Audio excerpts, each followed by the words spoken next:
السلام علیکم، آپ دیکھ رہے ہیں بی نیوز اور میں ہوں آپ کا میزبان محمد اسلام۔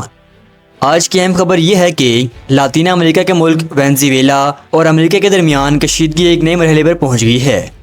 وینزویلا کے صدر نے دعویٰ کیا ہے کہ امریکہ نے کیریبین کی طرف اپنی سب سے بڑی بحری طاقت بھیج کر خطے میں کشیدگی بڑھا دی ہے۔ یہ معاملہ صرف عسکری نہیں بلکہ بین الاقوامی سیاست اور علاقائی استحکام کے لیے بہت بڑا اشارہ ہے۔ وینزویلا کے صدر نکولس مادورو نے سرکاری ذرائع سے بات کرتے ہوئے کہا کہ امریکہ نے دنیا کے سب سے بڑے طیارے پائیدار بحری بیڑے USS جیرالڈ آر فورڈ کو بحری کیریبین کی جانب روانہ کر کے ایک خطرناک عسکری شکل اختیار کر لی ہے۔ ان کا کہنا تھا کہ اس قسم کی تعیناتی عموماً ایک واضح پیغام ہوتی ہے اور نادرو نے اسے نئی ابدی جنگ مسلط کرنے جیسا قرار دیا۔ امریکی محکمہ دفاع نے اس تعیناتی کی وجہ منشیات کے خلاف کارروائی کو قرار دیا ہے اور کہا ہے کہ اس کا مقصد منشیات بردار گروہوں کی کارروائی کو روکنا ہے، لیکن منطقہ کے بعض ماہرین اور بعض خطی حکومتیں اس پر سوال اٹھا رہی ہیں اور اس کی قانونی حیثیت پر بحث ہو رہی ہے۔ USS جیرالڈ آر فورڈ ایک جدید طیارہ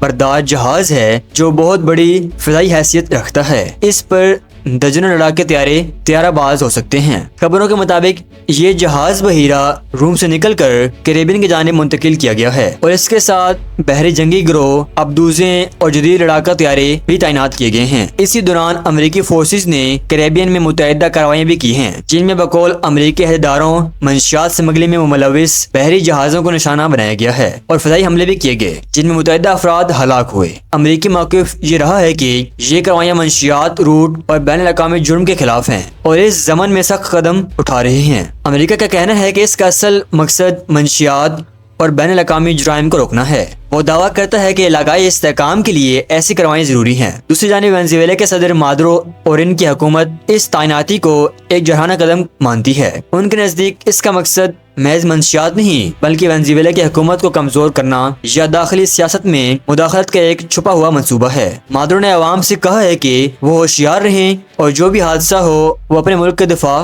کریں گے۔ اس قسم کی بیرونی فوجی تعیناتیاں بین الاقوامی قانون اور علاقائی معاہدوں کے تناظر میں پیچیدہ مسائل ہیں۔ ایک جانب جب کوئی ملک دعویٰ کرتا ہے کہ وہ منشیات کے خلاف کارروائی کر رہا ہے تو دوسرے ملک اور بین الاقوامی برادری کو دیکھنا ہوتا ہے کہ آیا اس کارروائی کی جسامت اور طرز عمل بین الاقوامی قوانین کے مطابق ہے یا نہیں۔ اسی وجہ سے کئی ممالک اور ماہرین نے اس کارروائی کی قانونی حیثیت پر سوال اٹھائے ہیں اور کہا ہے کہ نقائص اور شواہد کی بنیاد پر کسی بھی عسکری کارروائی کو جائز ٹھہرایا جانا چاہیے۔ اس امریکی تعیناتی کے رد عمل میں کئی علاقائی حکومتوں نے تشویش کا اظہار کیا ہے۔ بعض نے اسے ایک غیر ضروری عسکری سختی قرار دیا تو کچھ دوسرے حلقے اس کی تائید کرتے ہوئے کہتے ہیں کہ منشیات کا راستہ روکنا ناگزیر ہے۔ اس کشمکش کا فوری نتیجہ یہ ہوتا ہے کہ خطے میں کشیدگی بڑھ سکتی ہے، بحریہ اور فضائی نقل و حمل متاثر ہو سکتی ہے اور انسانی جانوں کا خطرہ ہو سکتا ہے، خاص طور پر جب فضائی حملوں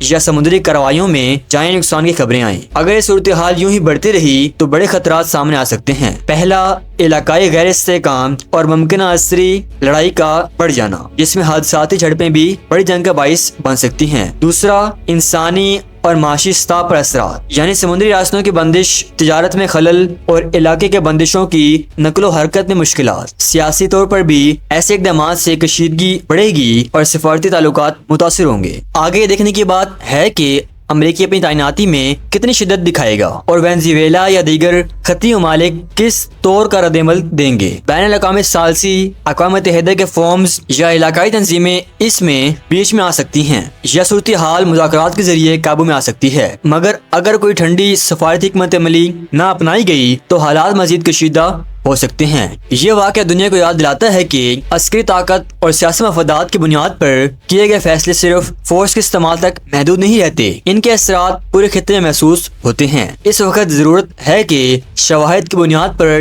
احتیاط برتی جائے اور بین الاقوامی قانون اور تعاون کو مقدم رکھا جائے تاکہ کسی بھی خطرے میں امن و استحکام برقرار رہے۔